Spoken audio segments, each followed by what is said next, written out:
Hello, నేను Visweswara Rao. Russia Ukraine మధ్య జరుగుతున్నటువంటి యుద్ధం మరో రూపాన్ని సంతరించుకుంటుంది. కెనడా 1,00,000 డ్రోన్లను అందించింది ఉక్రెయిన్కి. మరోవైపు నాటో సహాయ సహకారాలని అందుకునేందుకు ఉక్రెయిన్ వ్యూహాత్మకంగా వ్యవహరిస్తుంది. దాదాపు ఏడాదిన్నర పాటు చేసినటువంటి వ్యూహం ఫలించి రష్యాలో ఉండేటువంటి అనేక ఎయిర్ బేస్ని అలాగే అణ్వాయుధాల మీద కూడా దాడి చేసి బ్రిడ్జిలను కూడా కూల్చేసింది ఉక్రెయిన్ ఆర్మీ. దీంతో ఇప్పుడు రగిలిపోతుంది రష్యా. రష్యాకు ఉన్నటువంటి ఆయుధ సంపత్తి కానీ రష్యాకు ఉన్నటువంటి సైనిక బలం కానీ అపారం. దాదాపు 10 లక్షల మంది సైనికుల్ని ఉక్రెయిన్ చంపేసింది, రష్యా సైనికుల్ని. అలాగే రష్యా కూడా ఉక్రెయిన్కి సంబంధించిన సైనికులతో పాటు దాదాపు కొన్ని వేల కిలోల బాంబర్స్ని ఉక్రెయిన్ మీద వేసింది. ఇప్పుడు ఆ రెండు దేశాల మధ్య జరుగుతున్నటువంటి వారు అణు యుద్ధానికి దారితీసేటువంటి పరిస్థితులు కనిపిస్తూ ఉన్నాయి. అదే జరిగితే కనుక థర్డ్ వరల్డ్ వార్ వచ్చేటువంటి అవకాశం కూడా లేకపోలేదు అనేది కూడా వినిపిస్తుంది. నాటో దేశాలు బహిరంగంగా ఉక్రెయిన్కి సపోర్ట్ చేయకపోయినప్పటికీ కూడా, డైరెక్ట్గా యుద్ధంలో దిగిపోయినప్పటికీ కూడా సాంకేతికపరమైన పరిజ్ఞానాన్ని ఉక్రెయిన్కి అందిస్తున్నాయి. అందుకే 1,00,000 డ్రోన్స్ని బ్రిటన్ అందించింది అని అంటే ఉక్రెయిన్కి, ఆ 1,00,000 డ్రోన్ తోటే, ఆ బ్రిటన్ అందించినటువంటి డ్రోన్స్ తోటే ఇప్పుడు ఉక్రెయిన్ ఆపరేషన్ చేసింది. రష్యా భూభాగంలోకి వెళ్ళి దాదాపు ఏడాదిన్నర నుంచి చేస్తున్నటువంటి ఆపరేషన్గా చెప్తూ ఉన్నారు జెలెన్స్కీ ఉక్రెయిన్ అధ్యక్షుడు. మరోవైపు రష్యా పుతిన్ ఏమనుకుంటున్నారు, అసలు యుద్ధం స్టార్ట్ అయినప్పుడు దాదాపు 15 రోజుల్లో మొత్తం యుద్ధం ముగిసిపోతుంది అని చెప్పి అనుకున్నారు. కానీ ఉక్రెయిన్ అంత ఈజీగా లేదు, ఉక్రెయిన్ ఆర్మీ అంత తేలిగ్గా లేదు అనేది ఇప్పుడు నిరూపించబడింది. మొత్తం అంతర్జాతీయ సమాజంలో ఒక హీరోగా కనిపిస్తుంది ఉక్రెయిన్. రష్యా లాంటి అగ్రదేశం మీదనే పైచేయి సాధించింది అని అంటే ఉక్రెయిన్కు ఉన్నటువంటి సైనిక బలం ఏంటనేది అర్థమవుతుంది. దానికి కారణం నాటో దేశాలు సహాయం అందిస్తూ ఉన్నాయి ఇండైరెక్ట్గా. అలాగే చైనా కూడా ఉక్రెయిన్కి చేదోడు వాదోడుగా నిలుస్తుంది అనేది కూడా వినిపిస్తుంది. ఇప్పుడు ఉత్తర కొరియా బాహాటంగా సపోర్ట్ ప్రకటించింది రష్యాకి. కిమ్ ముందుకు వచ్చి రష్యాకి సపోర్ట్ ఉంటామని చెప్పారు. సో ఈ పరిణామాలన్నీ చూస్తే కనుక థర్డ్ వరల్డ్ వార్కి, అణు యుద్ధానికి దారితీసేటువంటి పరిస్థితులు కనిపిస్తూ ఉన్నాయి. ఒక్కసారి రష్యా కనుక తలుచుకుంటే దాదాపు రష్యా సైనిక బలంలో దాదాపు 30%ని ఇప్పుడు ఉక్రెయిన్ ఆర్మీ నాశనం చేసింది. అయినప్పటికీ ఇంకా బలంగానే ఉంది.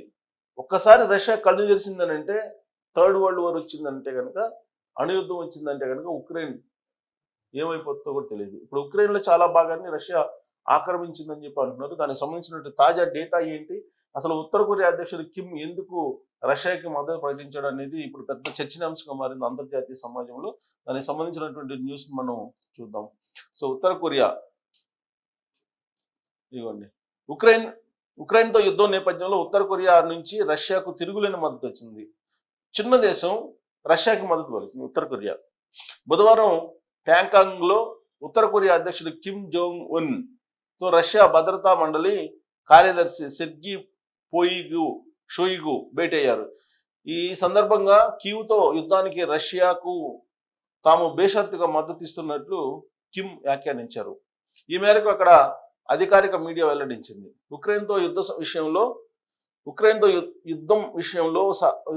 యుద్ధం విషయంతో సహా అన్ని కీలకమైన అంతర్జాతీయ రాజకీయ సమస్యలలో రష్యా వైఖరిని, ఆ దేశ విదేశాంగ విధానాలకు ఉత్తర కొరియా బేషరతుగా మద్దతు ఇస్తుందని కిమ్ పేర్కొన్నారు. ఈ భేటీలో ఇరు దేశాల మధ్య వ్యూహాత్మక భాగస్వామ్యం, బలోపేతం వంటి పలు అంశాలపై ఇరువురు నేతలు చర్చించుకున్నట్టు తెలుస్తుంది.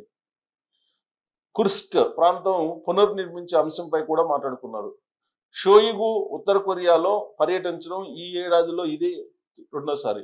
ఆయన మార్చిలోనే ఈ దేశంలో పర్యటించి కిమ్తో భేటయ్యారు. అప్పుడు కూడా రష్యా తన సార్వభౌమాధికారం, ప్రాంతీయ సమగ్రతను కాపాడుకునేందుకు చేస్తున్న పోరాటంలో తాము ఎల్లప్పుడూ అండగా ఉంటామని కిమ్ స్పష్టం చేశారు. రష్యా తరఫున తమ బలగాలు ఉక్రెయిన్ సైన్యంతో పోరాడుతున్నాయనే విషయాన్ని ఈ ఏడాది ఏప్రిల్లో ఉత్తర కొరియా ధృవీకరించిన సంగతి తెలిసిందే. రష్యా తరఫున ఆల్రెడీ ఇప్పటికే ఉక్రెయిన్ మీద ఉత్తర కొరియా సైనికులు పోరాడుతున్నారట. దీనికి కొన్ని రోజుల ముందే రష్యా కూడా ఈ విషయాన్ని వెల్లడించింది. రష్యా ఉత్తర కొరియాల మధ్య జరిగిన పరస్పర రక్షణ ఒప్పందంలో భాగంగా ఈ చర్యలు తీసుకున్నట్లు పేర్కొంది. ఎంతమంది సైన్యం ఉన్నారనే విషయం మాత్రం బయట పెట్టుకోలేదు. అయితే 10 నుంచి 12,000 మందికి పైగా బలగాలు ఉండవచ్చునని ఉక్రెయిన్ నిఘా సంస్థ దక్షిణ కొరియా అధికారులు గతంలోనే పేర్కొన్నారు. దీనికి ప్రతిగా రష్యా అత్యాధునిక ఆయుధాలు, అత్యున్నత సాంకేతికతను కిమ్కు అందిస్తున్నట్లు తెలుస్తోంది. గత 3 ఏళ్లుగా రష్యా ఉక్రెయిన్ల మధ్య యుద్ధం కొనసాగుతుంది. దీనికి ముగింపు పలికేందుకు చేస్తున్న ప్రయత్నాలు ఫలించడం లేదు. ఈ యుద్ధం ముగించి ఉక్రెయిన్లో శాంతి నెలకొల్పాలని అమెరికా అధ్యక్షుడు ట్రంప్ కూడా తీవ్రంగా ప్రయత్నిస్తున్నారు. ఇస్తాంబుల్ వేదికగా ఇరు దేశాల మధ్య శాంతి చర్చలు కూడా జరుగుతున్నాయి. ఇన్ని జరుగుతున్నప్పటికీ ఎవరు పనులు చేస్తున్నారు. ఒకవైపు ఇస్తాంబుల్ వేదికగా చేసుకుని శాంతి చర్చలకి అటు ఉక్రెయిన్ ఇటు రష్యాకు సంబంధించినటువంటి అధినేతలు లేదా ప్రతినిధులు మాట్లాడుకుంటున్నారు. అదే సమయంలో అనేకమైనటువంటి డ్రోన్స్ రష్యాలో ధ్వంసం చేశాయి, ఉక్రెయిన్ డ్రోన్స్. సో దీంతో ఇప్పుడు రష్యా రగిలిపోతుంది. సో ఇప్పుడున్నటువంటి పరిస్థితుల్లో రష్యా శాంతి చర్చలకు మొగ్గు చూపెట్టిన అవకాశం లేదు. ట్రంప్ మధ్యవర్తిత్వం వహించాలని ప్రయత్నం చేస్తున్నారు, కానీ జెలెన్స్కీ కూడా వినే పరిస్థితులే లేదు. యాక్చువల్గా ట్రంప్ అధ్యక్షుడైన తర్వాత తొలి రోజుల్లో కలవడానికి ఉక్రెయిన్ అధ్యక్షుడు జెలెన్స్కీ వెళ్ళారు. వెళ్ళినప్పుడు వాళ్ళిద్దరు భేటీలోనే ముఖాముఖిలోనే వాళ్ళిద్దరు విభేదించుకుని వచ్చిన తర్వాత సారీ చెప్పారు. ఇవన్నీ మనం చూసాం. ఇలాంటి పరిస్థితుల్లో అగ్రరాజ్యం రష్యా అధ్యక్షుడు పుతిన్ అసలు అమెరికా అధ్యక్షుడు ట్రంప్ మాట ఎందుకంటాడు, వినే ప్రసక్తే లేదు. మరోవైపు ఉత్తర కొరియా సహకారం పూర్తి స్థాయిలో తీసుకున్నారు. సో ఈ పరిణామాలన్నీ చూస్తుంటే కనుక రాబోయే రోజుల్లో థర్డ్ వరల్డ్ వార్ అనేది క్లియర్గా మనకి అర్థమవుతుంది, స్పష్టమవుతుంది. సో ఆ రెండు దేశాల మధ్య జరుగుతున్న యుద్ధం యొక్క ప్రభావం ప్రపంచ దేశాల మీద, అంతర్జాతీయ సమాజం మీద కూడా పడుతుంది. ప్రత్యేకించి రష్యాతోటి మైత్రి బంధం ఉంది భారతదేశానికి. రష్యా అత్యాధునికమైనటువంటి పరికరాలని భారత్కి ఇచ్చింది.